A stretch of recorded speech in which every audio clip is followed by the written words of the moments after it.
Hello everybody, welcome to the Red Devil Experience. My name is Eric, hope everybody's doing well. We got the latest Manchester United news. We're going to be talking about the midfield once again. Live discussion, live debate as well. Get involved in the chat, get involved in the comments. Stiller or Elliot Anderson, if you had to pick one, if we could only get one, which one would you pick? Why would you pick them? I want to know your thoughts and opinions, so get involved in the chat, get involved down below. Oh, is there an echo? Oh, there is an echo. Oh, sorry about that. That was from, I'll explain that as to why. But, yeah, okay, that's fixed. That should be gone. So, yeah, get involved in the chat. We got some updates around Mainoo as well, so we're going to be talking about that and other Manchester United news. There's been a lot of news coming out today, so we're gonna be talking about a lot of stuff. Please make sure you smash the like button. It is important to the channel. Get that done, people. Get in the poll. Vote for the poll. Also, subscribe. Make sure you hit the notification bell icon if you are subscribed. It is important so you get notified and you don't miss the lives and you're here from the start. You support the channel and you're part of the full discussion because we want you here. We want a good discussion.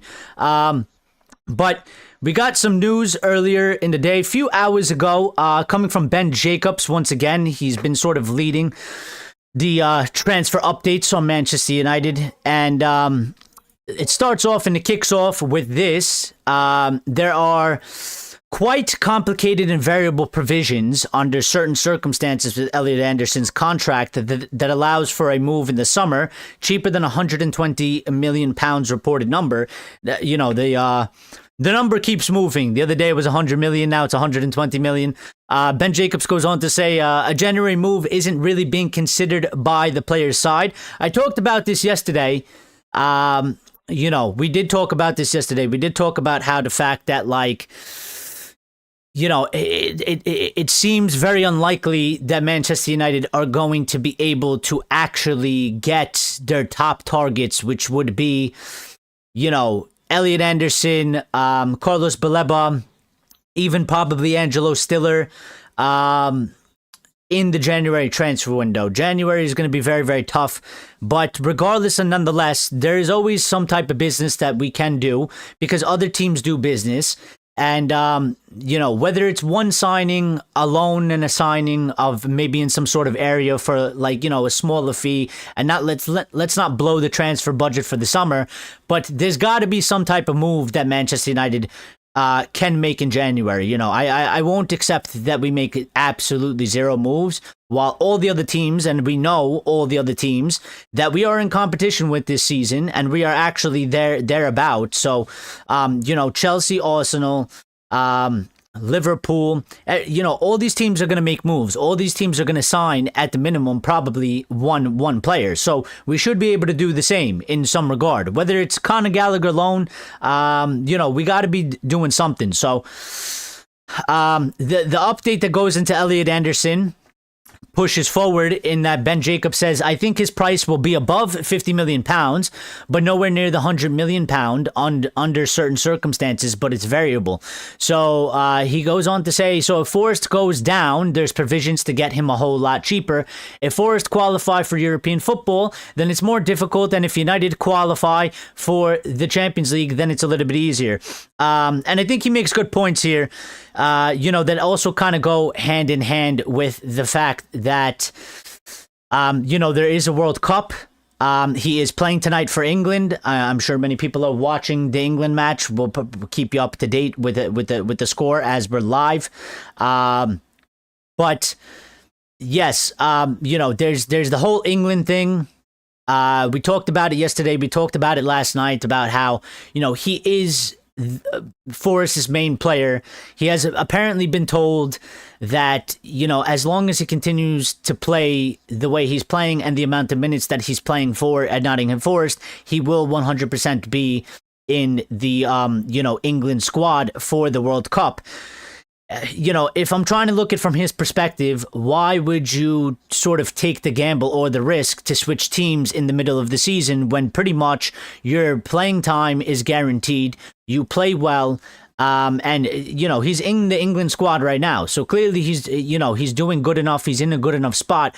Why would you sort of take a gamble to go to Manchester United? I don't think you can actually guarantee him the same amount of playing time. At Manchester United, especially with the way Rúben kind of moves with Bruno Fernandes and Casemiro. And also, just from a Manchester United perspective, even though maybe many people would argue that he kind of walks into that midfield, I still don't believe in people just walking in and getting a guaranteed time. I think that they have to earn their way in. So, I don't know how much guaranteed time he would get. So I just don't think it will happen. But on the points that Ben Jacobs bring up, they also go sort of hand in hand with that, in that the fact that, there are a lot of factors that can change this sort of thing. I mean, if Forest end up getting relegated and we have a good season, it plays into our hand. It's a positive for us. It's a huge positive for us because, we should be able to get him cheaper. We'll have more money. We'll be more attractive. And we can fend off some of the other suitors because we can offer him Champions League football. We can show that actually the project under Rúben Amorim and under Ineos and Jason Wilcox and the rest of them is actually making progress. There is some there. And we won't have to necessarily worry too much about sort of the World Cup type of, factor in terms of that. He is a good player. He's deemed very good. There's a bunch of clubs looking at him. They want his signature. If he goes to the World Cup, for example, and Forest don't get relegated, and maybe Forest actually have a good season and they bounce back from where they are, and he has a good World Cup, then they might actually demand as close to as possible as sort of this 100 million. Now, obviously, apparently there is some provisions in there that is, it's not going to be anywhere near the 100 million, but, we haven't been told exactly what those provisions are. So it's a little bit hard to kind of dictate, what it is that's going on. Grace is here, says, hey, sweetie pies. She's in a good mood today. Is it because Delo is starting for Portugal? How you doing, Grace? I hope everything is good. Grace, you're usually very opinionated, and you usually have a big, grand scheme of a plan for Manchester United. My thing today is, if you had to pick Stiller or you had to pick Anderson, which one would you pick and why? And whichever one you pick, how do you see them fitting into Rúben's system at Manchester United? Big what? Go on and say it. I said big ideas, big thoughts, big grand plans for Manchester United. That's what you usually have. You're very opinionated. I love that. I love that. Because you're unapologetic about it, and so am I. I'm very opinionated in my ways as well. Now, going back into the midfield talk, as we're talking about the midfield, because this is going to be the discussion for the entire year until we actually do something about it. So, we've talked about Casemiro a little bit. There's been some more news again from Ben Jacobs today talking about Manchester United is exploring options for Casemiro's contract, potentially offering a 1 or 2 year extension, possibly including a 1+1 structure, which would mean a 1 year plus, we have the option to extend it by a year as well, which we usually do in all of our things. However, the update goes in to say, however, the prevailing view among sources is that for Casemiro to remain at the club, he would need to agree to a new contract on significantly reduced terms compared to his current high wages. Without an agreement on a lower salary, both the club and the player are likely to part ways. And where I stand on this, and I'll try to make it as clear as possible, I wouldn't necessarily oppose a 1+1, but it has to be on significantly reduced wages. It has to be significantly reduced. And when I say significantly reduced, I think probably 100K. And if he doesn't want to accept that, then it's, bye-bye. I think that's the only ultimatum that we can really offer. I don't think it's the worst thing in the world in terms of, again, I value experience. I value sort of, what he is as a player. He's played a lot. He's been through it all. He's won a lot. He's played at the highest level. I think, if you look at the rest of our squad dynamic, there's very few players that have played at the highest level in the highest competitions, have won, have know what it means to be to be a winner. I think that's important to have people like that in your squad when you're trying to build the squad into being a championship side. And not the second division of England, not the championship side. I mean, like being a champion winning side. Because some people will say, yes, we're heading towards being a championship side and we're going to get relegated. Gray says Warden and Ederson. So then you would pick Ederson over Stiller, or so you don't want Anderson, you want Ederson. And you want Warden. So you want Warden over both Stiller and you want Warden over both Stiller and Elliot Anderson, and then you want Ederson. DJ Darkest Night says, my brother, it's so hard to find you these days. Even YouTube algorithm is confused. Yeah, I don't know what's going on, my friend. And DJ says, oh, by the way, love your new decor, dude. Wonderful. Thank you very much, man. Yeah, I don't really know what's going on, to be quite honest. The channel is having a big problem. It's not getting like pushed out there. I've been trying all different types of things, trying to sort it out. I can't figure it out. Sometimes we get recommended, sometimes we don't get recommended at all. I don't know if YouTube is having an issue and a problem, but we're here and we're trying to do our thing. So, Grace says Eric is a part-timer. He spends most of his days multi-chatting up women. I wish that was true. I'd be living a very good life if I was spending most of my days in multi-chatting up women. Yeah, I don't know, but actually I appreciate that DJ for letting me know that. But a Portuguese flag in the back would definitely improve things. You think so, Grace? You think so? I think we need to hang up a couple voodoo dolls from last time. But listen, back on Casemiro and stuff like that, yeah? Even for the likes of Harry Maguire, I think it goes hand in hand. DJ says, I was surprised Casemiro wouldn't take a pay cut. It feels a little bit surprising. But I don't know. DJ, part of me felt like that as well. Part of me felt like it was a bit surprising because he always seemed like he really wants to stay at United, and he made that comment that like he wanted to stay at United. His family's comfortable in England. They actually like playing in England. And it's a little bit rare for like a Brazilian. Not all of them tend to. A lot of them tend to end up going to Spain because a lot of them are actually Real Madrid fans. But considering he's gone and done the opposite, he did the Spain thing first. He's at the end of his career now, so I think he lived there and did the whole bit there.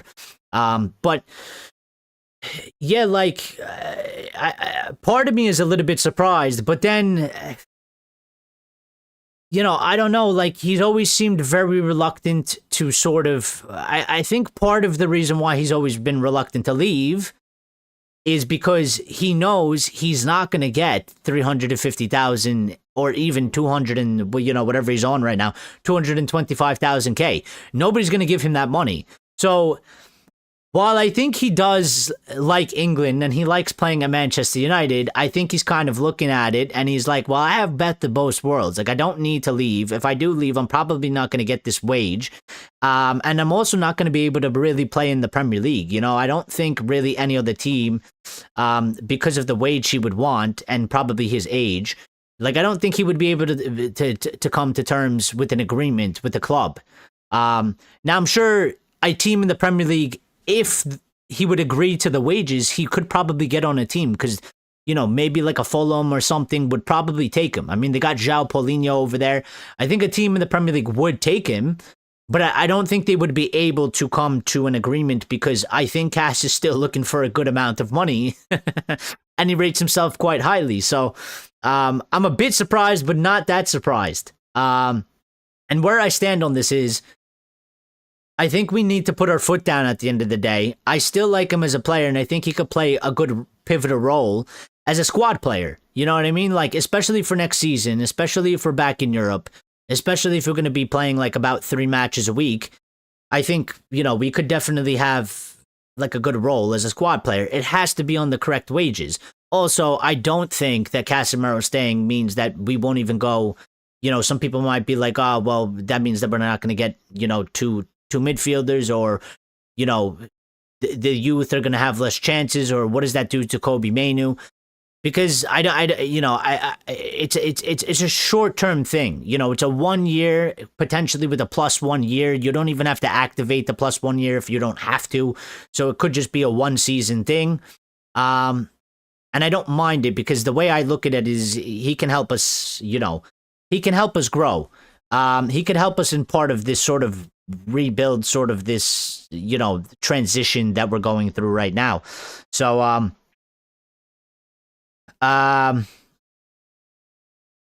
Gray says, how about we give Casemiro a 0+0 contract and he can just have off? I mean, that's fair if that's what you feel. That's what you feel. There are many people in the United fan base that they don't want to extend his contract, and that's totally fine. They want him to go. And I get that point of view as well. It's just in my opinion that I hold that I think that it doesn't really bother me too much because I kind of feel like you could probably do both. If it's a possibility, if there is a way to agree to that, if there is a way to sort that out. But again, it has to be for the right sort of price, in my opinion. Again, like if you can get Casemiro to agree to a 1 year contract with 100,000 a week and he becomes a squad rotational player and we're not starting him every match and we're not relying on him and we go and buy 1 to 2 midfielders like we're planning to do anyway, then I actually don't see the issue. Because I actually think Casemiro is still not even that bad of a player. It's just that we need to sort of start moving forward and go to the future. So I don't think it's that big of an issue. I love our Grace. I mean, Grace is great. Our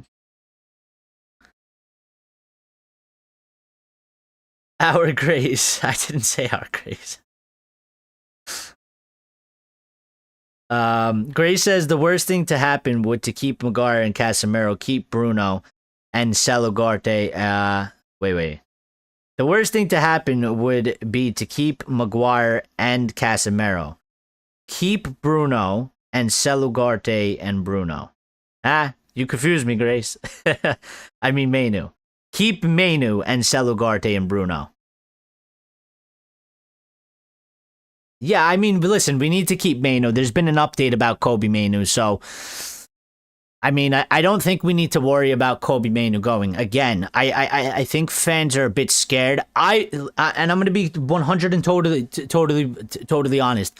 At this moment in time, and maybe I'm naive, and maybe I'm a fool, but I think we're panicking about Kobbie Mainoo.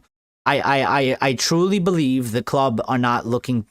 The fact that the club won't even let him go on loan, I think is a huge indication. Because if they were actually looking to sell Kobbie, and maybe they're not worried because, he's a young guy and there's interest in him, but if they were actually looking, if there was actually some grand dark scheme going on to eventually sell Kobbie Mainoo because, AMORIM doesn't rate him and he doesn't want him and let's get the money because he's a pure profit player and, we could use that.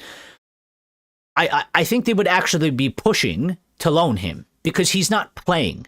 And if you're looking to sell somebody, wouldn't you want, and he's pure profit, wouldn't you want the highest transfer fee possible, especially in a pure profit case? So wouldn't you actually be, instead of stopping him from going on loan, instead of Rúben saying, I want him to stay because I want him here. I want to work with him and I want him at the squad.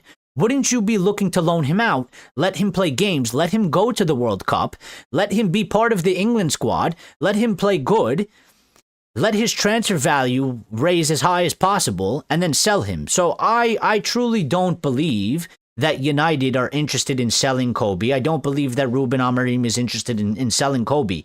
Now, there's always a possibility somebody rocks up with some sort of crazy transfer fee, and maybe United have a look at it, and then maybe they pull the trigger. But I think at this sort of time and point in time, I don't think that they're interested in it. Just like how it sort of was with Bruno, the club wasn't interested in it.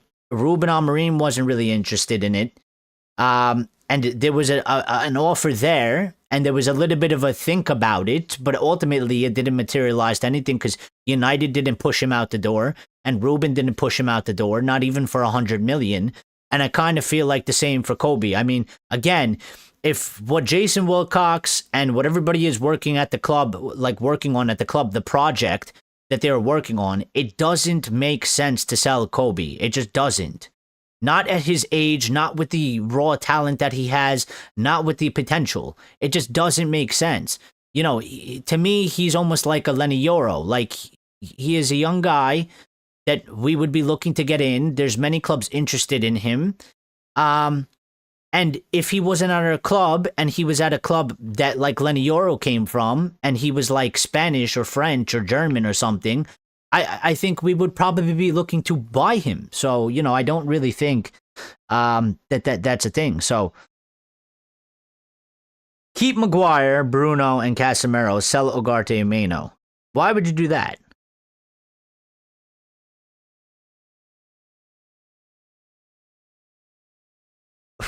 Sarcasm over the internet is difficult, especially being a woman. Harry Amos needs to retire and go to work at Foot Locker. You guys have Foot Locker over there. Grace is out of order. Nah, it's just Grace. That's how she is. We love her for it. Now, to continue in the discussion about the midfield, because I mean it's just a giant midfield update today. TJ Duncan says, bruv, Harry Amos, I don't give a damn about Kobe, to be honest. If Amorim can't find the player in him, let him go.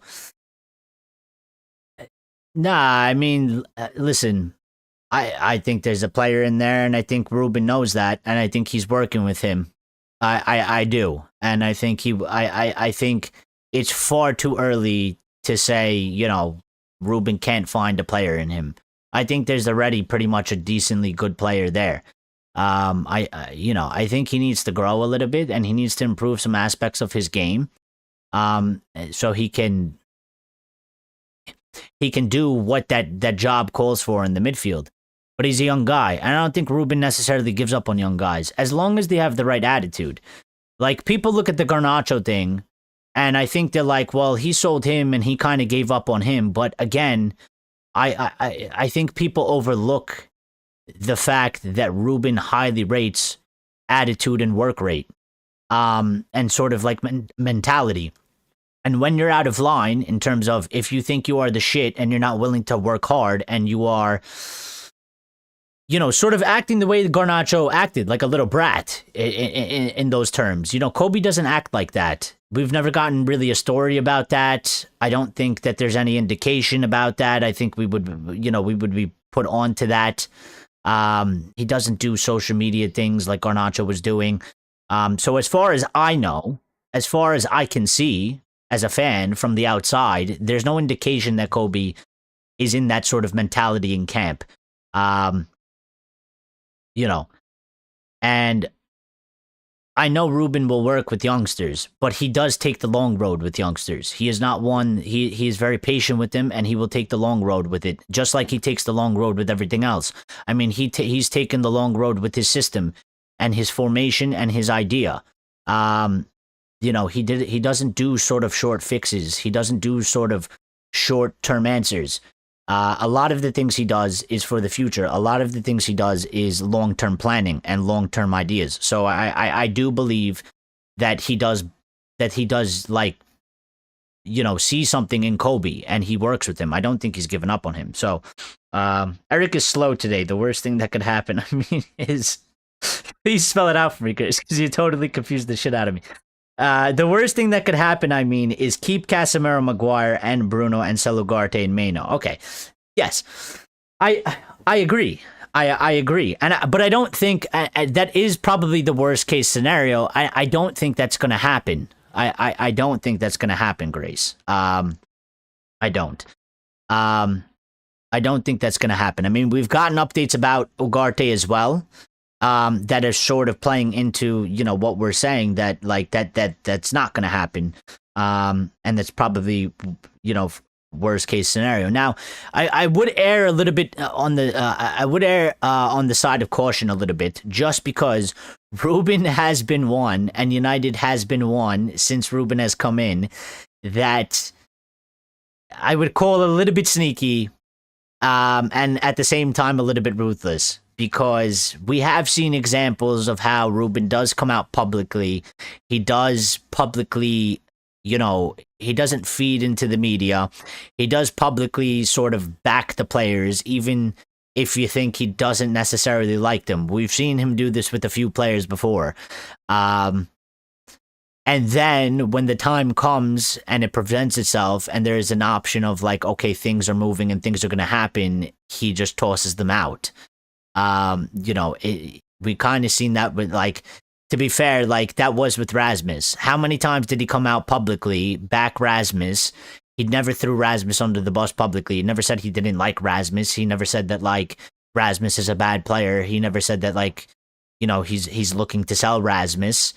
And when the club got in a position that we're going to get a new striker, Rasmus was gone. We never saw Rasmus again, and that was the end of Rasmus, and that's it.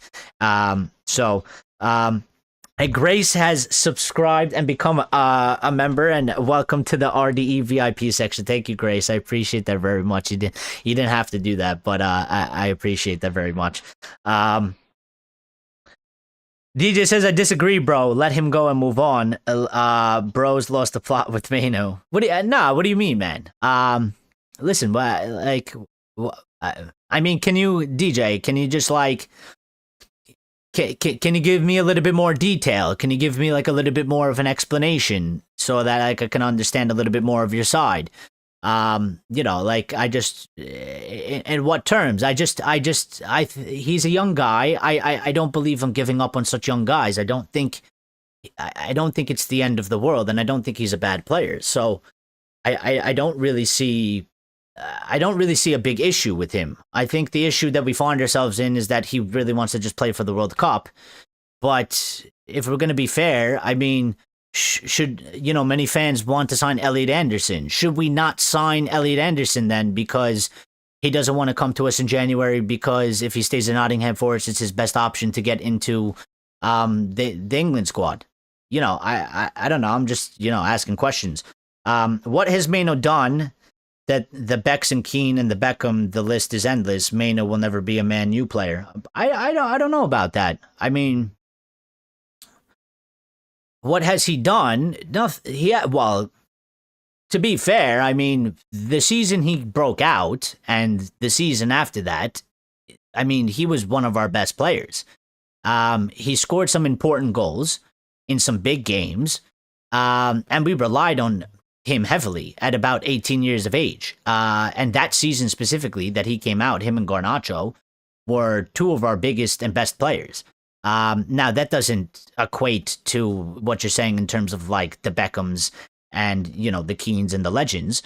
But did we give up on Beckham and Neville and Nicky Butt and all those when they were about his age and they were coming into the squad?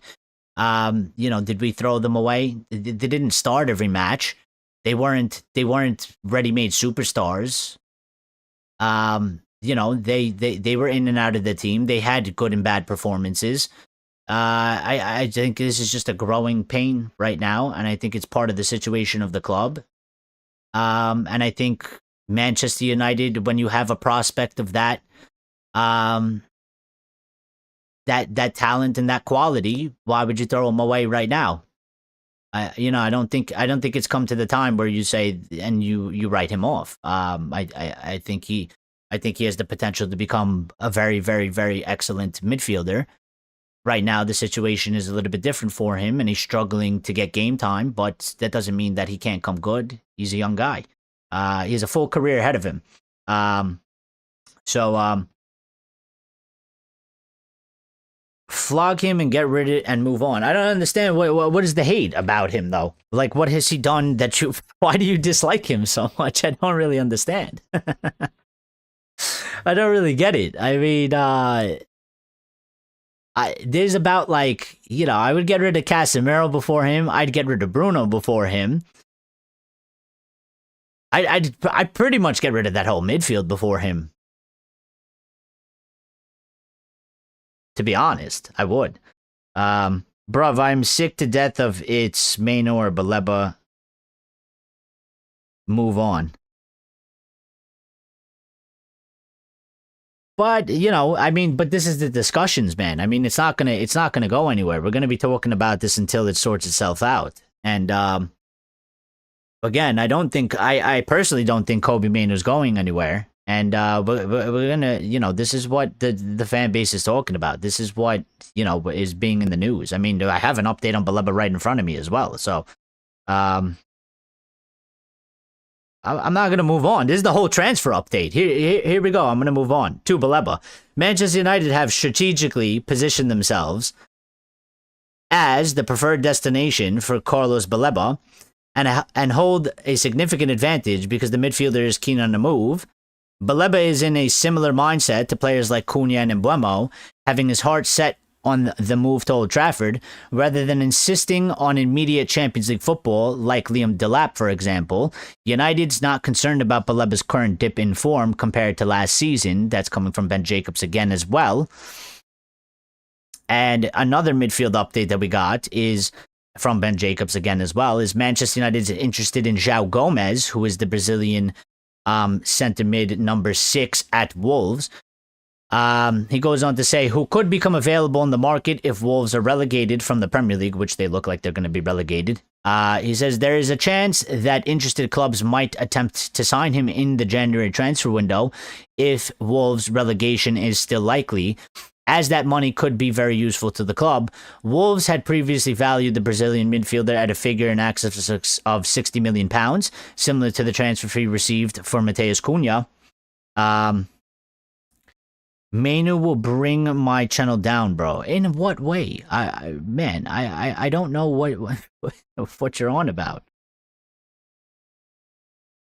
One effing goal, bro. What do you mean one goal? What, this season? I don't know what you're on about. I don't know why you're getting so upset over Kobbie Mainoo, man. It's not that deep. It's literally not that deep. Eric's hair will be the downfall. It might be. I think my hair will actually be the downfall of the channel. It is an absolute. It's a mess, but I don't want to go get a haircut. I'm lazy. No, I'm gonna go get it. I'm gonna go get a cut soon. I am. But yeah, just like, on Baleba and on João Gomez. I mean, we have like a huge and large list. I mean, there's a huge large list. Now, João Gomez is interesting because this sort of play in terms of like, Wolves look like they're gonna get relegated. I mean, they're absolutely awful. And if they do get relegated, they're obviously gonna want, as much money as possible, because they're gonna lose money getting, kicked out of the Premier League. And there could be a potential to sort of deal to do in January. And maybe less than 60 million. I mean, beggars can't be choosers, and if they're desperate for money, or it's looking quite bleak for them by the time we hit January. I mean, they are on 0 wins. Why you missed my last message? I don't know. Eric DM'd me and said, "Oi, bitch." When you becoming a member, it's bloody mandatory. I just missed it. I'm sorry. No, that was funny. I like that. I did not call Grace a bitch.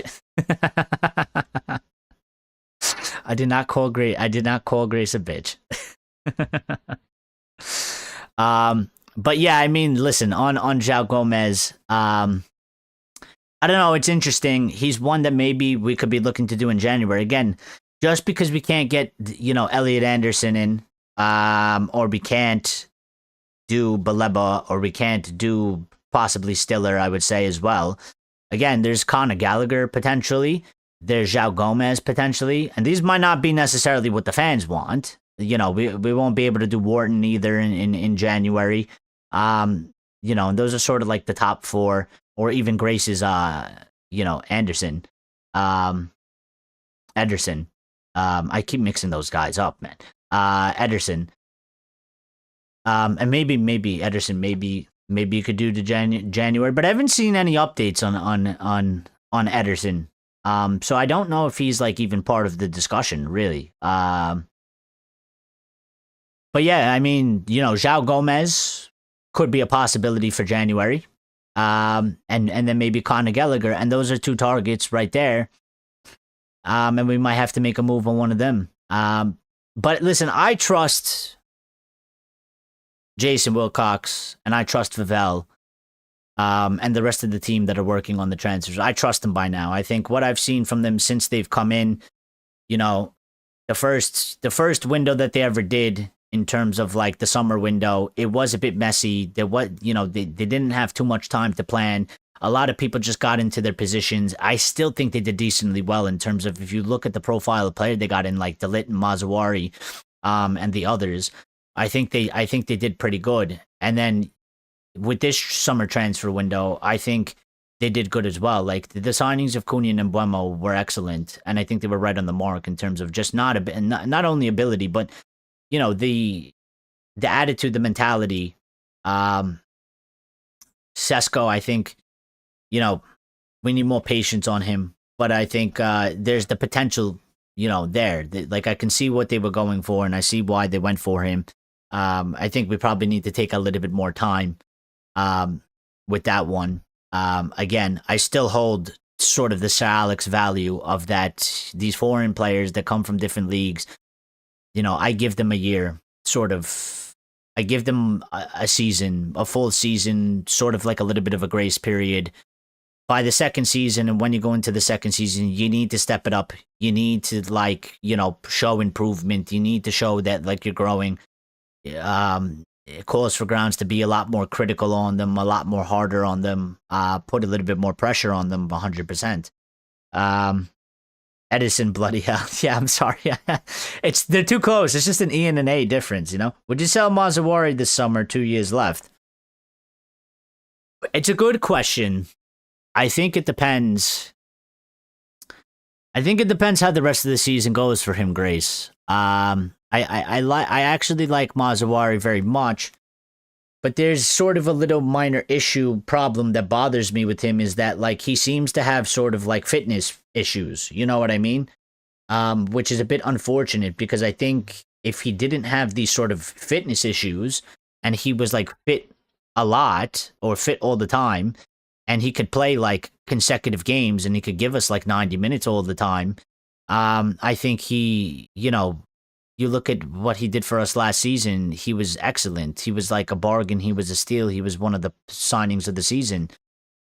But the fitness sort of thing is a concern. He does get injured here and there. We haven't seen him play, as far as I can remember, and correct me if I'm wrong, but has he not even done a full 90 minutes this season? So far. Supposedly he's going to be leaving us for AFCON soon, which I find interesting, because it's he doesn't seem to be able to do, full matches for us. I mean, even when he starts, Rúben Amorim subs him off. The last time he was on, he seemed like he was dead after 60 minutes, so his fitness levels are quite low. I didn't realize he only signed a 4-year contract. So there's 2 years left. Well, I mean, they're going to have to look into that, Grace, as well, because, I mean, you are correct. I mean, they're going to have to take up an option on that, because you can't really sort of let it run down to a year, or you don't really want to.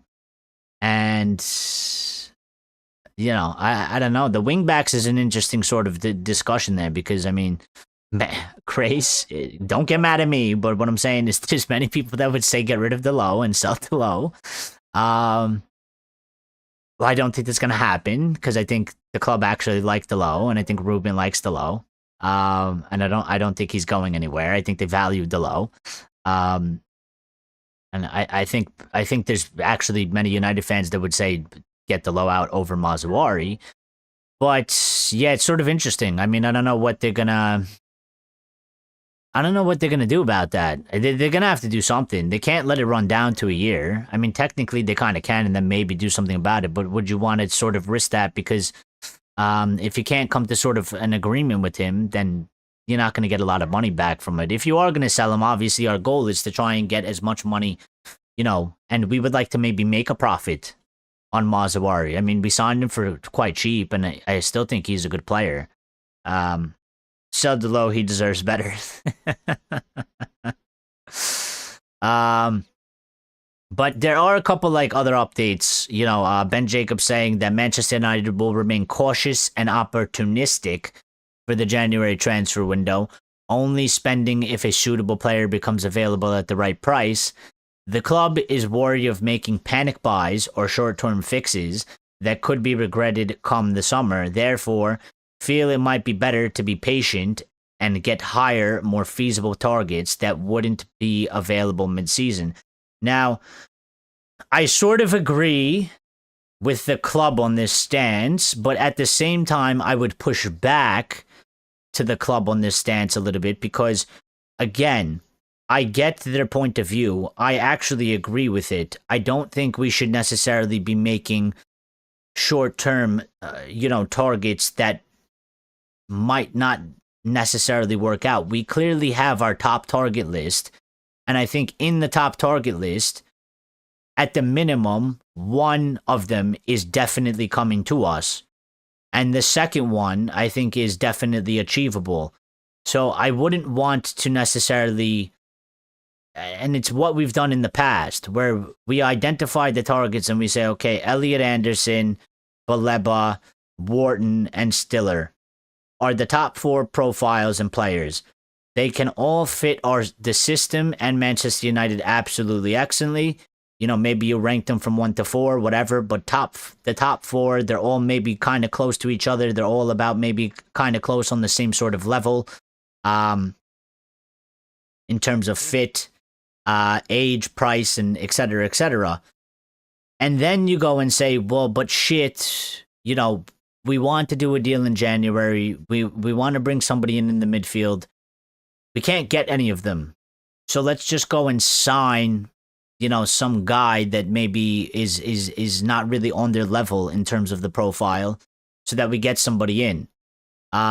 Which is why I think somebody like Conor Gallagher seems like right now the best option. It's up to Atletico Madrid if they will allow him to go on loan with an option to buy. But at the same time, again, United can't do nothing. We can't do nothing in January, and I would push back to the club and tell them that if you want to put us in a better position to sign these guys, like Elliot Anderson or Baleba, even though Baleba is willing to come without Champions League, so maybe they're not too worried there.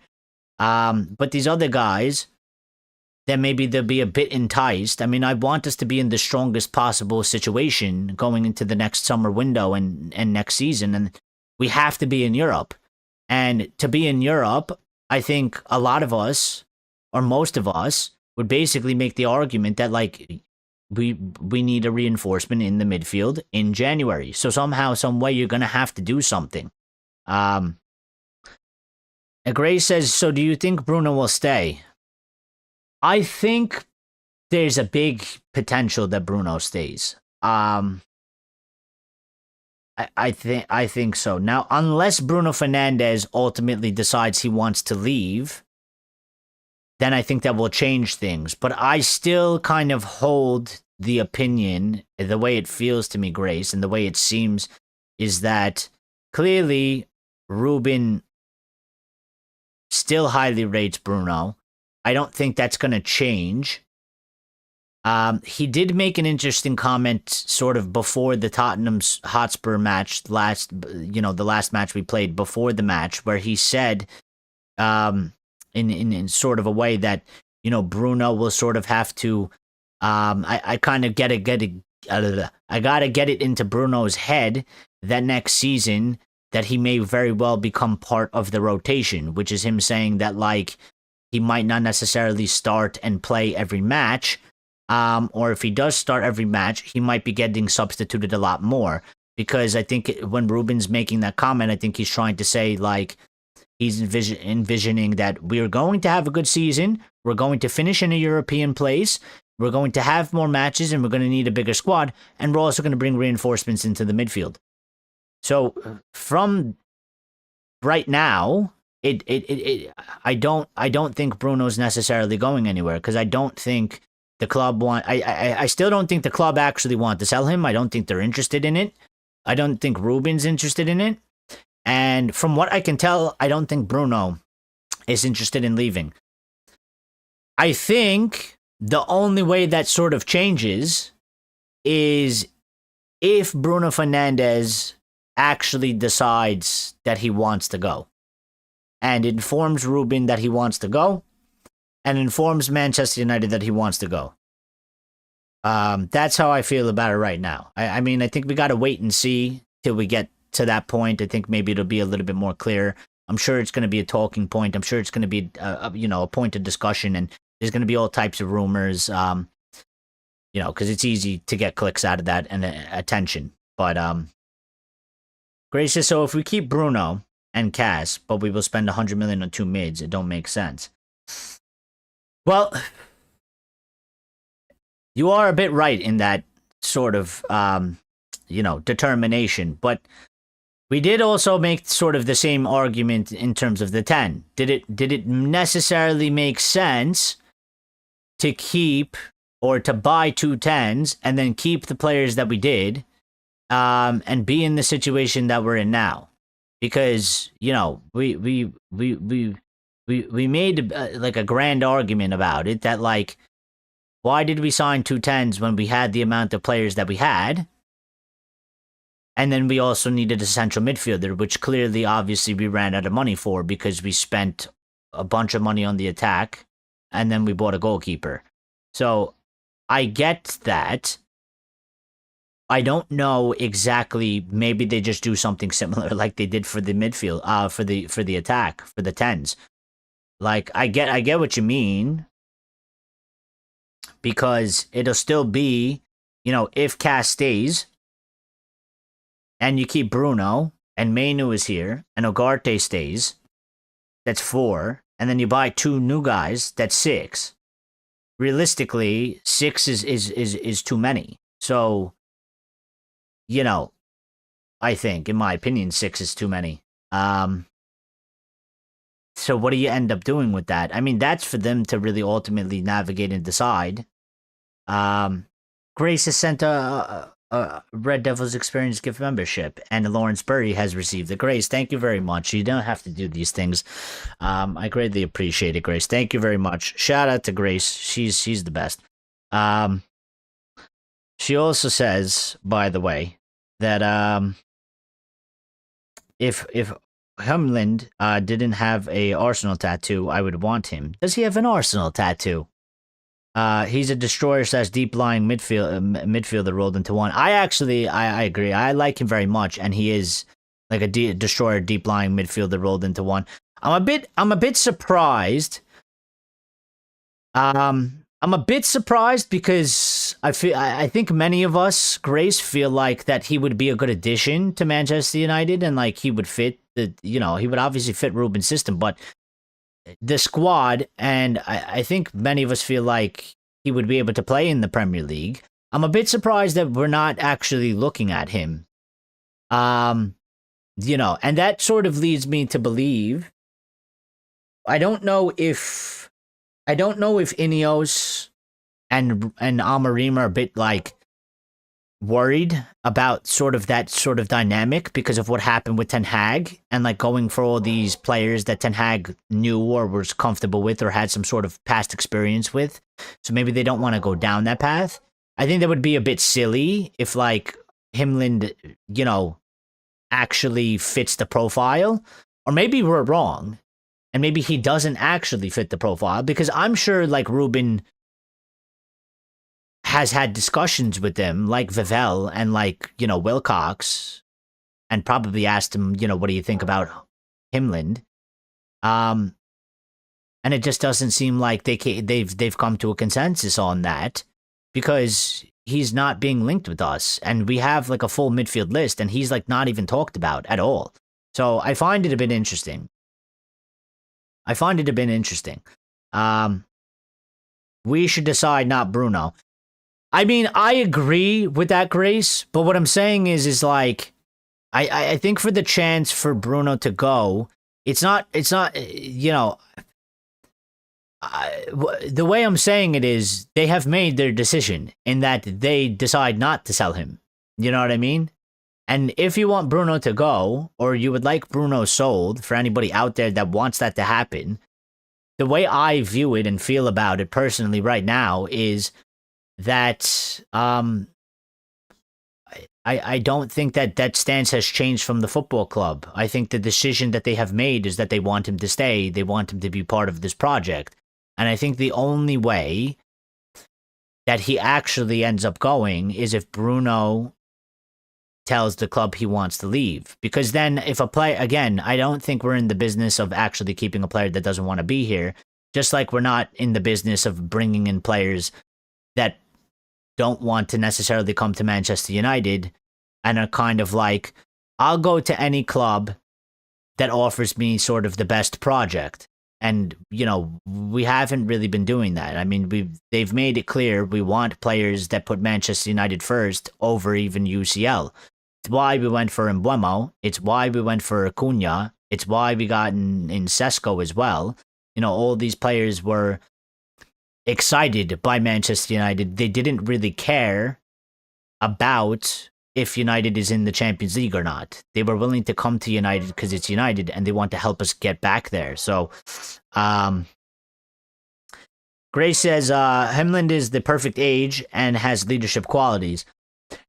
And again, I think you're spot on that. It's just that, like, he's not being linked to the club. He's not being, like, he doesn't seem to be into the list. So I don't know, I don't know what they feel about him or what they necessarily, when they're looking at him, because we're not privy to the discussions they have. But he doesn't seem to be part of like sort of this midfield shortlist. And actually, if you look at it, like the midfield and the not the midfield, but the media, in the past it's sort of been like a free hit. Think about like when Rúben came in. How many players that Rúben like worked with or was at Sporting or previously worked with? Look at how many players they were like linking us to, that it was all about Rúben. They've stopped doing that because we haven't signed a single player since Rúben has come in that has worked with Rúben. And there actually hasn't really been any there with any of the players. I mean, there was the Giovanni Quenda story, and even that one was like put up to debate like it was a bunch of bullshit, and we were kind of looking at him, but it did fit the profile in terms of like he's a young guy, and maybe we could have used him, but even that one wasn't like concrete because there was like stories that we weren't actually serious about that, and we weren't actually making a move. The only real one that was like the biggest one was Gyökeres. And that was like, we were looking to get Gyökeres. And that was the biggest one that we had. But, if you look at it now, Himland he's not in the discussion at all. So, we will take Declan Rice and Arsenal can have Himland. Yeah. I'd do that. Would you do that after Declan Rice has already played for Arsenal, though? You would take him. You would take him and put him in a United shirt, because I know some United fans would never allow that to happen. You know, it's kind of like a second Liverpool. You know what I mean? Or it comes second to Liverpool. Like, no way a Liverpool player can ever don a Manchester United shirt, even though, you know, Michael Owen. But it happened under Fergie, so I think we let it slide.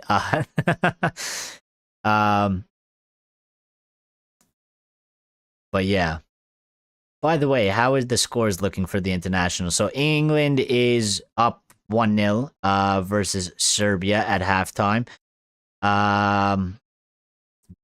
Bukayo Saka has scored the goal.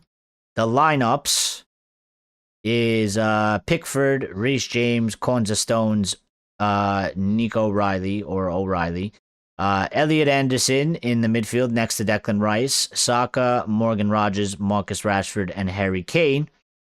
And from a sofa score rating, because I can't give you a real rating, sofa score rating, Elliot Anderson has a 7.0. Saka has a 7.7. Rogers 6.7. Rashford a 6.9. Kane a 6.8. Declan Rice has a 6.9. So Elliot Anderson seems like he's having a good game. But if I look at some of the stats, Anderson, watch. He's got no assists and no key passes. He's got one cross, but it wasn't accurate. Accurate passes, he's 45 for 49. He's a 92% rate. Accurate passes. Passes in opposition half that are accurate, 23 out of 27, so 85% rate. Passes in England's own half, 21 out of 22. So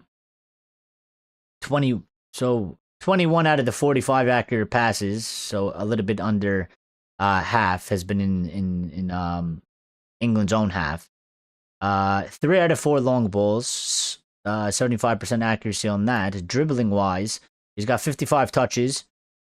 He hasn't dribbled, so there's no dribbles and there's no successful dribbles. He was fouled twice and he's lost possession 6 times. Defensively, he's got 1 tackle and 1-1.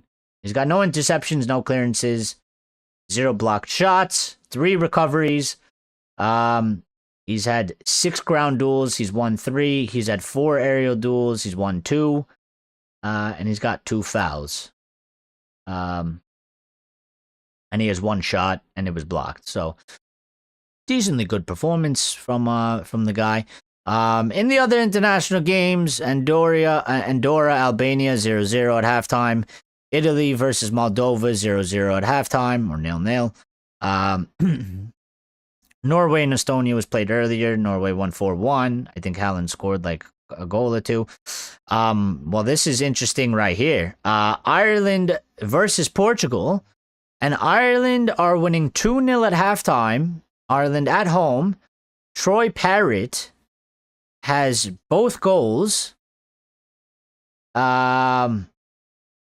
Bernaldo is in the lineup. Delo is playing left back. Grace. João Cancelo is playing right back. Inacio, Rúben Diaz, Diego Costa's in goal. João Neves, Rúben Neves, and Vitinha in the midfield. So no Bruno. Bernardo Silva, Ronaldo, and João Felix. Interesting. Oh, Bruno is suspended. I did not know that. So Bruno is suspended. Interesting.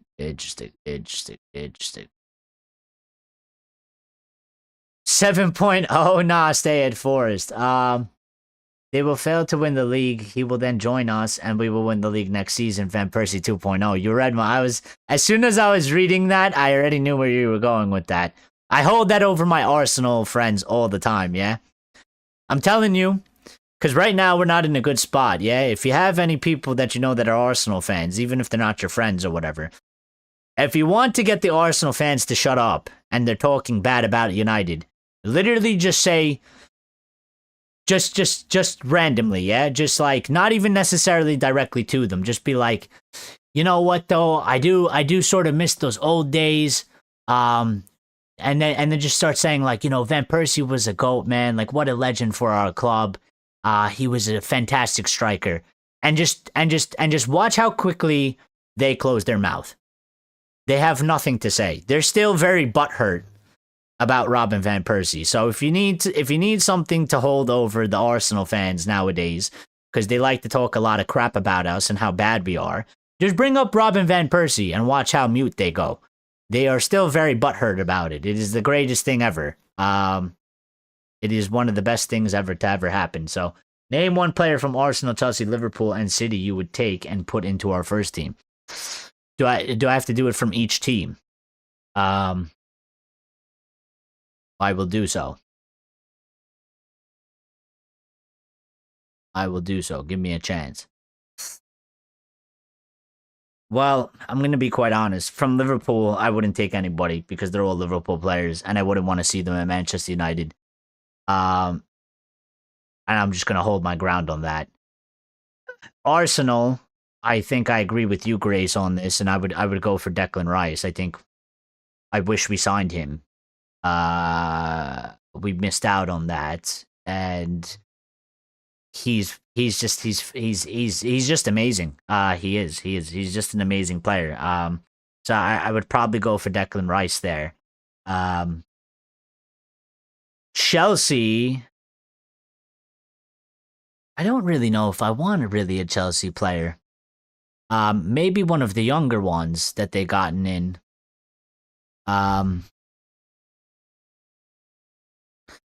Chelsea. Oh, I know. They got a guy named Alejandro Garnacho. It's a joke. Don't crucify me. Listen, maybe Cole Palmer. Maybe. Although I still think, and maybe I'm a bit crazy, but I still think he's a bit overhyped. He seems a bit injury prone as well, so I'd be a bit worried about that. Maybe one of the younger guys that they've poached, like an Estavio, 18 years of age. Maybe I'd go for something like that. I mean, I think many people might say Moises Caicedo. I think that's probably a good shout from Chelsea as well. But then there's like, they got a Lavia. Again, it's probably one of those younger guys that they went with. They did sign. Where was the guy that they signed that maybe he's not in the squad. Maybe he's on loan or something like that. They signed one that the guy, he was very young. And he was a top talent. And I used to buy him in Football Manager. And I would probably go for him. But yeah, maybe Chelsea, I'd get a couple of those. Something like that. And then Manchester City.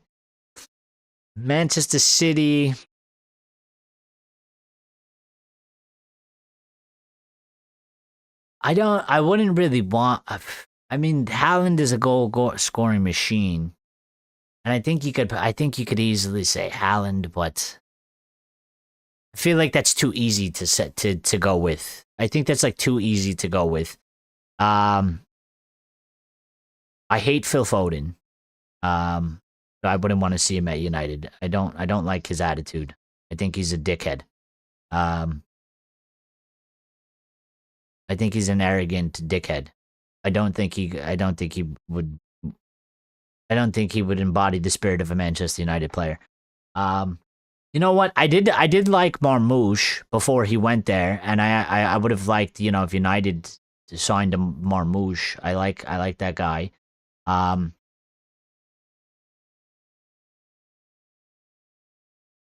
Marmoush.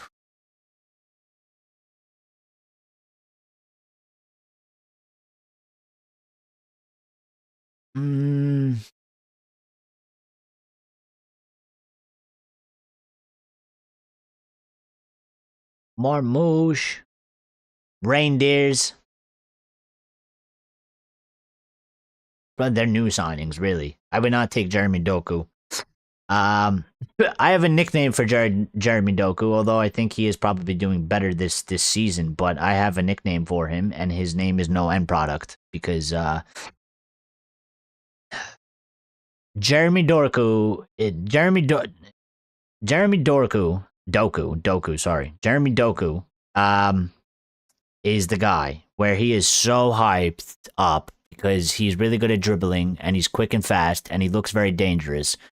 But he's almost like an Adama Traore 2.0 to me because it's like, with the ability that he has to be so fast and so good at dribbling, and he does so well to like cut through defenses and get into very threatening attacking positions, his end product in terms of assist goals should be way higher than it is.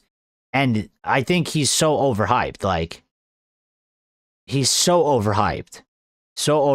Like, they talk about him as if he's like Bale or Hazard. And he's just not. Because, like, where are the goals and where are the assists? Like, your job as a winger or attacker is to not only, like, you know, make shit happen in terms of, like, getting on the ball, dribbling, and you know, making attacking plays. But then, you know, if you're not getting goals and assists out of it, you're useless, essentially. You're not actually doing the job. So, did I leave anything out? No, I covered all the teams. Grace says she would take Gravenberch, Haaland, Cucurella, Rice. You'd take Cucurella. I can't stand Cucurella.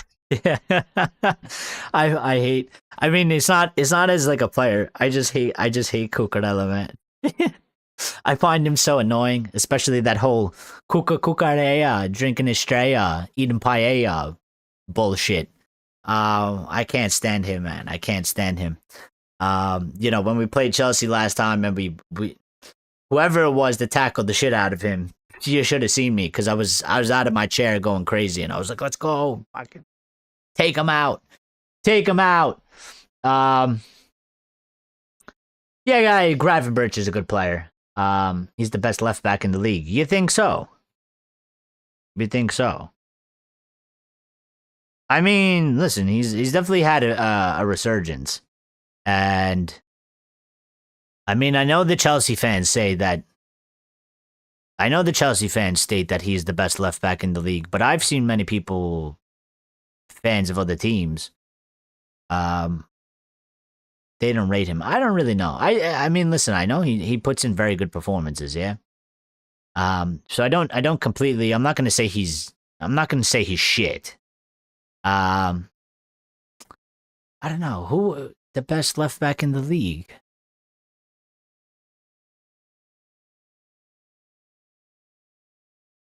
I don't even know who did. Well, I can't. I don't even have a thought about that, to be honest. I'd have to give that some thought. Maybe I'd tell you on the next show who I actually think is the best left back. Well, fair play if you think it's him. Let me get back to some of the updates though. And then, you know, keep the questions and stuff coming, Grace. But let me get back to some of the updates. Let's get through these sort of updates. So, because we do still need to touch on Mainoo, we need to touch on a couple other things. Vitek has spoken. Solskjaer has spoken as well. So if we want to talk about our former manager, we can. I'll probably just hit these quotes real quick. Solskjaer on the sale of Scott McTominay. Oh boy, I mean, if some of the other chat members were here today, I could only imagine the conversation. But Solskjaer said to McTominay, I was almost shocked. I think you need a core of local players who know and understand the club. He showed in Italy what a super player he is. He has an excellent personality that you want within the club. Now listen, on his personality, I 100% agree. Because this is what I've been talking about. So I've never disagreed that Scott had a bad personality or a bad attitude. Actually, I think that was some of the things that you could only at a lot of times give him credit for.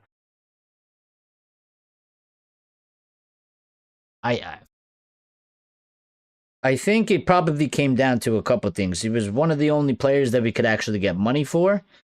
And again, if you go back to that time, and I think people are right when they say we played him out of position. Playing him out of position, he had to play where Bruno played. And there was only one spot at that time in terms of in the formation, 4-2-3-1. And he's not going to play defensive midfielder. And he's not going to play, he's not going to play the defensive midfield because he's not good at it. And when we did play him there, he wasn't good at it. So,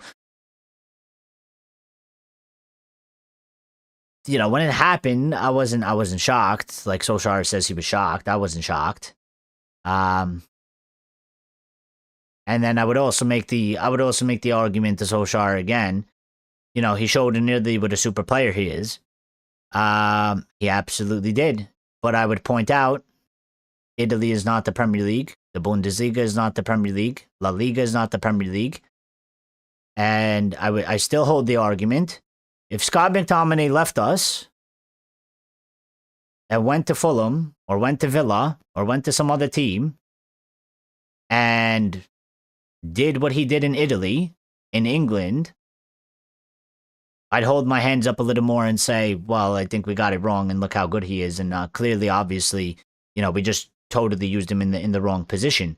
Now, when he did play more forward, he scored important goals. He made big impacts in the matches. So I don't think he was as bad as at one point we were saying he was. And that's because we were saying he was as bad as he was because they were McFred and they were playing defensive midfield positions, which is clearly not where he excels. But I still don't really find it a mistake because I think I'm looking at it and I say I would take Bruno. If you're going in that one position, I'm picking Bruno over Scott McTominay.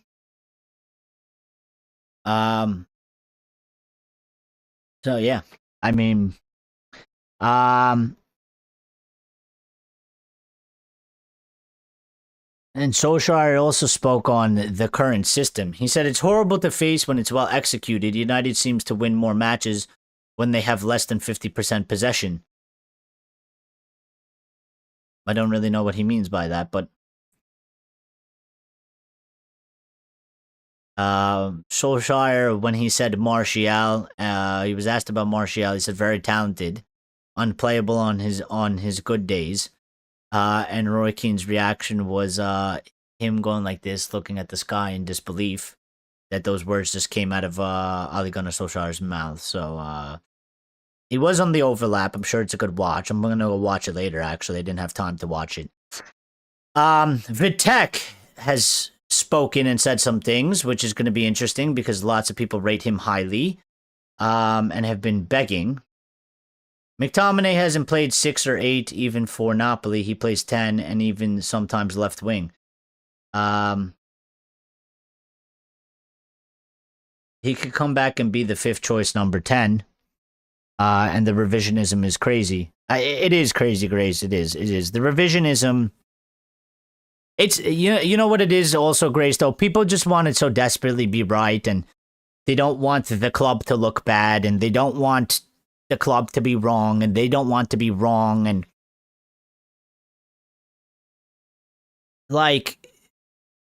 and you're right, he hasn't played or 6 or an 8 ever for Napoli, and that's the whole point. And it's just at the situation that we found ourselves in, he wasn't going to play. We needed a defensive midfielder, and you're going to pick one over Bruno and Scott McTominay. And this is what people don't talk about. Oh, we shouldn't have sold him. Okay, well, sure, there's a bunch of people out there that they would have sold Bruno over Scott McTominay 110%. Well, I don't think they're the majority, and I think if you polled the entire United fan base, a majority would be like, we're selling Scott over Bruno. So, but what they don't want is they leave bits and pieces out because their memory only allows them to remember, certain moments and time. They don't remember the situation. They don't remember that, we needed a midfielder. Now, you could say, was it worth selling Scott McTominay to get in Ugarte? Because some people don't like Ugarte and they don't rate him. That's a totally different argument. And we should have, maybe you could say, well, if you're going to sell Scott McTominay to get a defensive midfielder, we should have got somebody better than Ugarte. Totally different argument, and I could hear people out on that. But to go and say, oh, look at Scott Ballon d'Or list, blah, blah, blah, and all this bullshit, It's like, well, he was never going to play what he's playing at Napoli, at Manchester United, at the rate that he's playing. And also, it's the Serie A. Like, his build and profile as a player, in terms of like height, body built, speed, and all that, is actually fits this Serie A and the Italian football very well. Doesn't mean it can't necessarily be competitive in the Premier League, but it definitely fits into Italian football. I think if you put it in a list, it's probably Italian football is at the top of the list. The Premier League is probably second or third. So people should have asked Scott and say, you're clearly a 10. Do you deserve to start over Bruno? Yeah, but they don't do that. They don't do that. So, but Vitek says, I don't know where he's done an interview on Sky, apparently. Sky Manchester Evening News. Vitek, who is our sort of a prodigy young goalkeeper that we have. When I say prodigy, I mean because a lot of people in the United fan base rate him very highly and believe that he's going to be some sort of a future goalkeeper at some point. And for Manchester United. And he said, I speak on a regular basis with my goalkeeper coach from Manchester United who has come here to watch my games, and I have a good connection with them. I know they're watching me, and I really appreciate that. I'm not just the guy who is being forgotten or anything. He also said, obviously, long term, I would love to play for Manchester United one day, but also I'm realistic, and I know that my pathway can lead somewhere different as well. A little bit of a warning shot, maybe?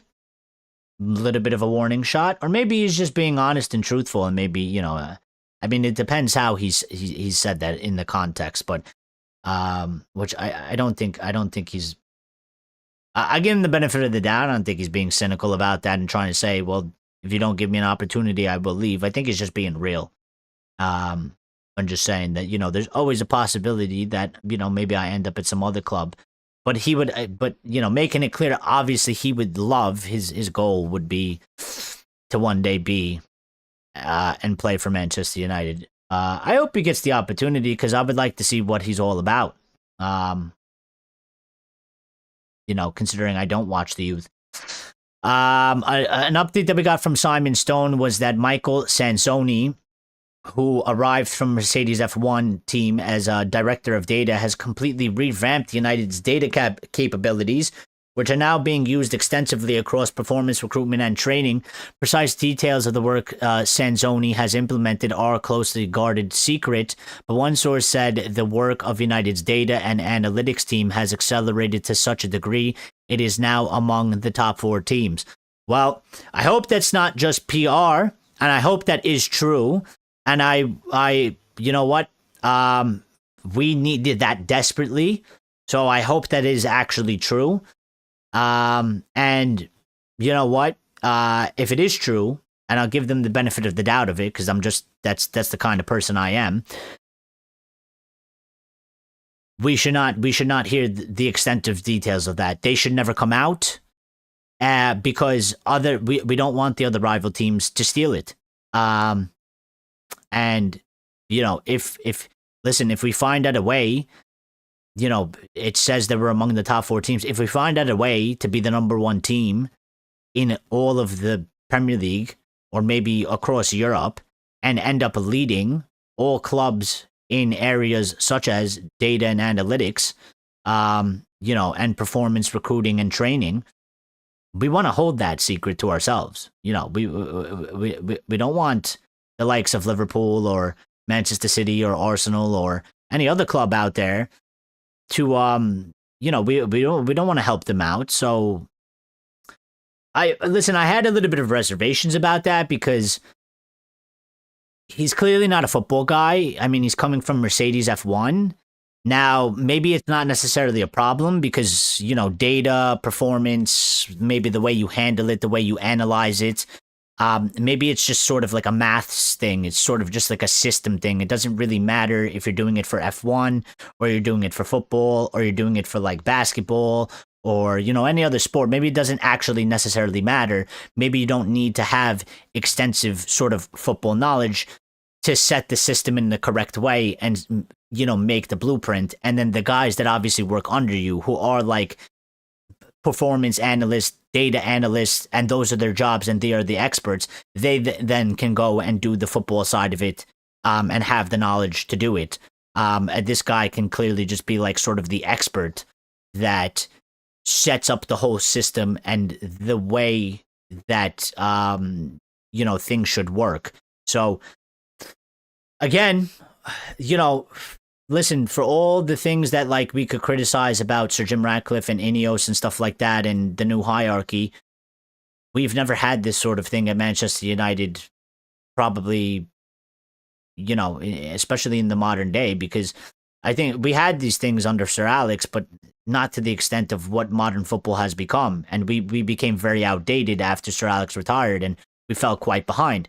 And this was just one of the things, because we sucked at doing, you know, performance recruitment training, data, and analytics, and having a team and having the machines and having the computers, and, you know, and that's one place that Liverpool extensively accelerated and they led by, and Manchester City did the same thing. And those are two clubs that they went right over us and past us in terms of, you know, being a better team in each season. So, we're playing catch up. We got to play catch up. We still got a long way to go. But when they're doing things like this, it gives me hope for the future. You know, again, I will argue this till the day of the end of all days. We're not going to fix 10 to 12 years of bad mistakes, not doing the right things, and being behind in 2 years. Like, we're not going to see the ultimate rewards out of it. But what we're doing is we're correcting the course, we're correcting our mistakes, and, you know, we're changing the road that we're going down. And eventually, you walk down that path long enough, you know, you'll end up in the promised land. So, you know, bringing in somebody like this guy and doing the revamp, we're operating properly right now. Now, just think about if we're operating properly in that manner over the next 2, 3, 4 years. You know, the further we go down this road, the further we get away from what we did in the past, and the further we start going down this path, the better off we're going to be. So, in due time, more things should come good if we're actually doing the correct things, which I feel like we are, and I feel like they are doing that. So,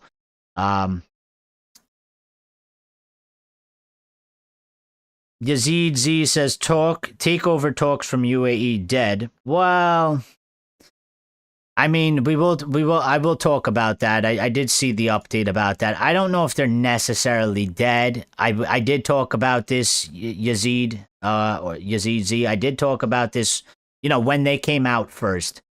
I did talk about this. I did talk about how the fact that it's going to get quiet. It's going to get quiet. Now, it could mean that, you know, they are completely done, but at the same time, there's another aspect to that. There's another side. So, Gray says, would you take Vitek as number 2, or do you think we should go for an older second choice like Arsenal with Kepa? I probably, unless Lemon shows signs of trouble, I would probably go with an older goalkeeper and continue to let Vitek sort of go and play, on loan and get experience and grow. Because I just kind of see it as like the situation now is Vitek is out on loan and he's doing his thing, and Lemons has come in, and Lemons seems very good. And I don't think there's any need to sort of disrupt. I don't think there's any need to sort of have a fight and a battle for the number 1, because I think Lemons has taken it as it stands right now. Now, if Lemons isn't performing well, or we're having issues with Lemons, then maybe you bring in, you know, you bring in Vitek to fight for that spot, and have them duke it out. But I think if Lemons stays sound and he stays strong in his performances and he's performing well, and he's looking good, you know, the goalkeeper one is always weird to me, because it's just like, listen, if you're a second goalkeeper, you're not going to play. besides like a cup match here and there. But the majority of the season goes to the starting goalkeeper. So I think what would be best for Vitek is to just go out on loan and play as a number one goalkeeper and play a full season and not be on the bench and be a number two. You know, and just continue to develop. And if a time comes, or when the time comes, you know, he's done his thing. He's growing. He's improving. He's playing a lot, and he could come in and he can challenge for the number one and he can take it. So, Crazy says I miss Onana. Why do you miss him? Because you can't talk shit about him anymore, or? Well, so here's the thing. Here's the update that we had about so on the takeover news, and then we're gonna go to Manuel Ugarte. And how long have we been live for? Okay, we're getting towards the end of the show. Real quick, we're gonna go over these next couple of stuff here.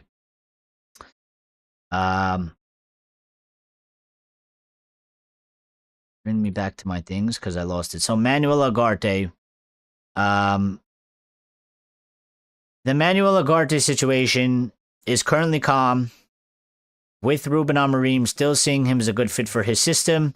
The concern lies more with his current form and the fact that he's only playing once a week, but there doesn't appear to be any problem between the player and the manager. And again, I would say the same as I'm Cameroonian, and he is my idol. Grace, how many nationalities are you? You are not Cameroonian. You know what? I can't even. But you know what? I don't know that for a fact. So to be fair, you might be Cameroonian for all I know.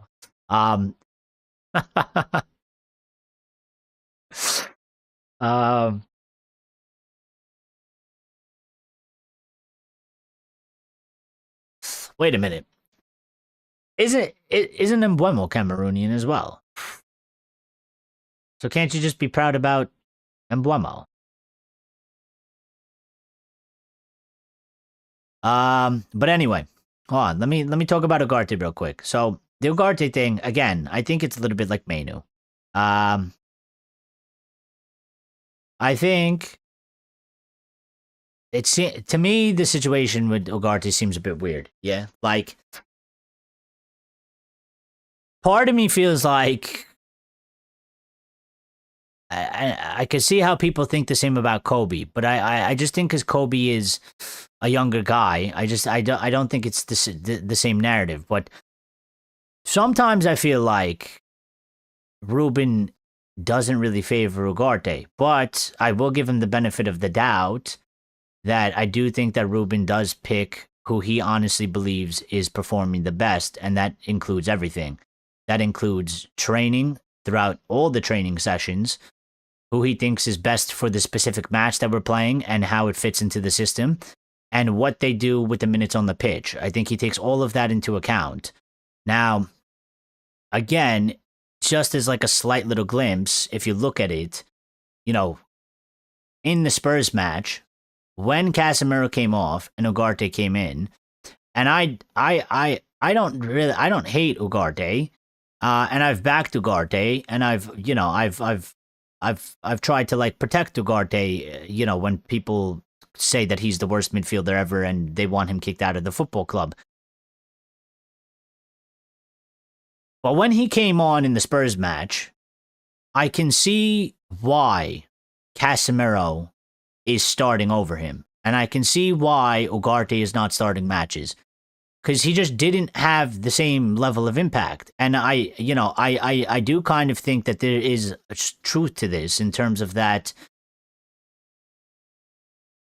You know, I don't think Rúben like hates him, and I don't think Rúben might necessarily want to sell him. But I think the concern is that, you know, his form isn't hitting the levels that we needed to hit. So, yeah, I mean, he's another one. And on the takeover news specifically,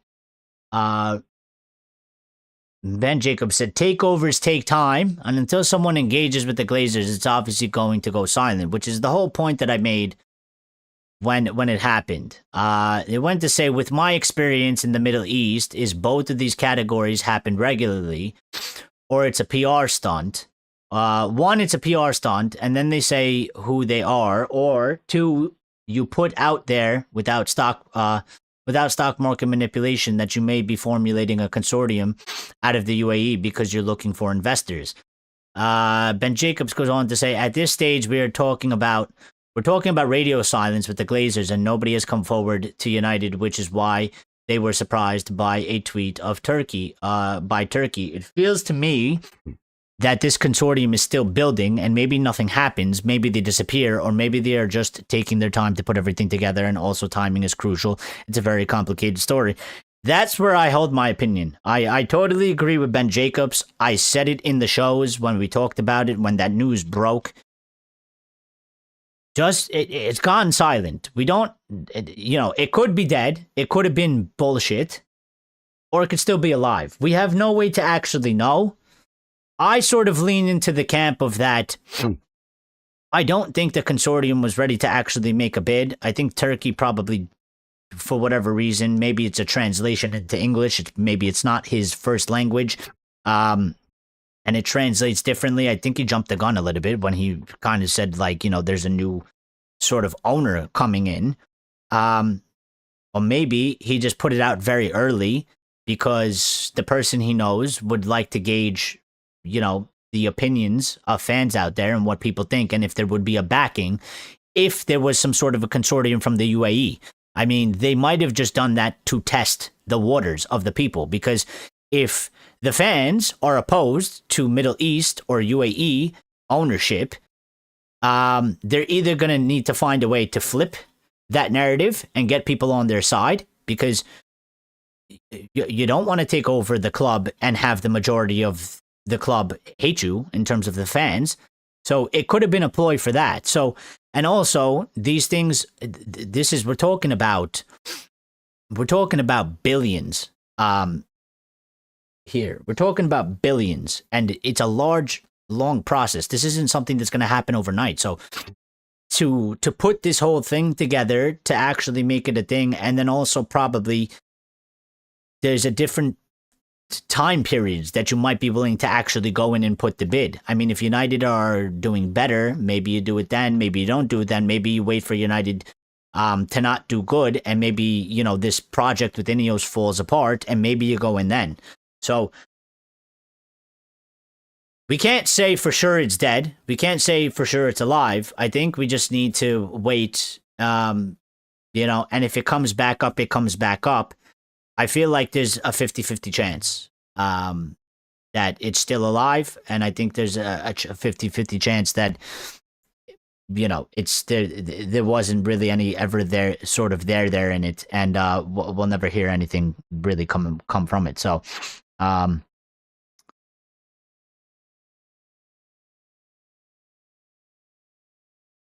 do we have any other updates? My hair is annoying me now.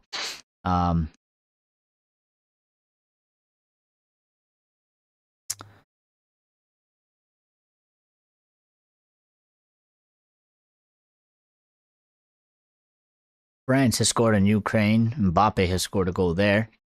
Ronaldo has gotten a red.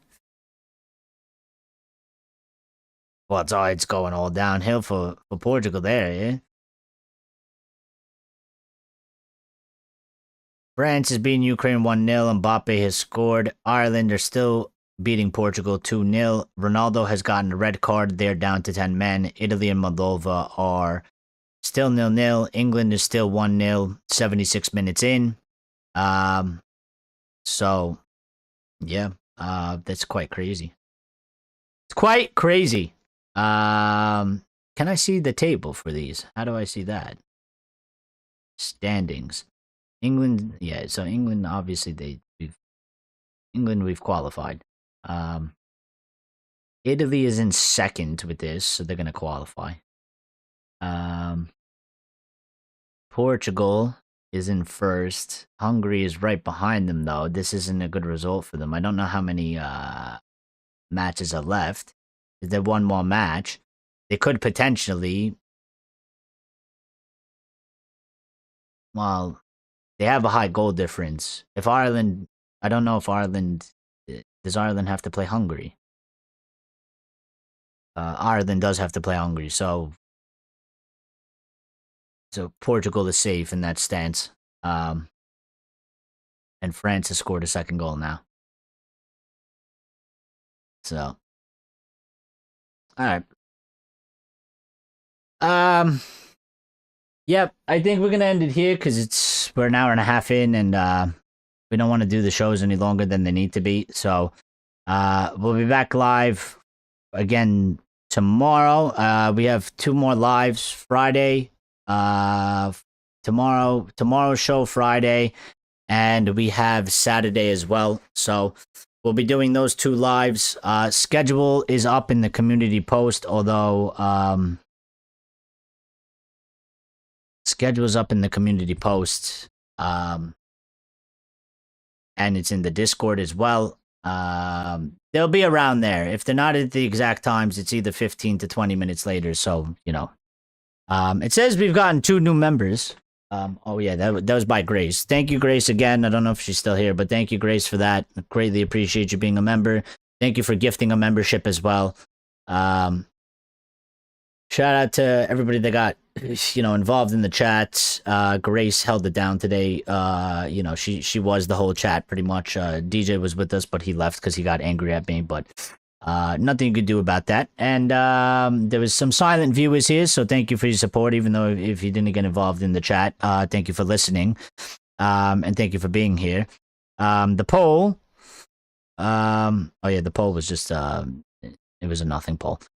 So yes, by the way, now you know what, I'll announce it on the next one, when more people are around. So, yeah, take care, be good. If you're watching this, you know, after it's aired, get involved in the comments down below. Make sure you smash that like button. It is important to the channel. And subscribe if you're not a subscriber and you enjoyed the content, and join us on the next live, which will be tomorrow. At 7:30 UK time, we will be going live, and then Saturday we'll be going live earlier in the day, and I'll tell you the time on that one. So everybody be good, take care, thank you, shout out to all of you, you're all legends, and we will speak and see each other tomorrow with whatever brings us tomorrow. And Grace says that Delo, Onana, Rashford, and Garnacho are my favorite players, and she says I'm here, I'm from Cameroon, Argentina, England, and Portugal. We are very loyal.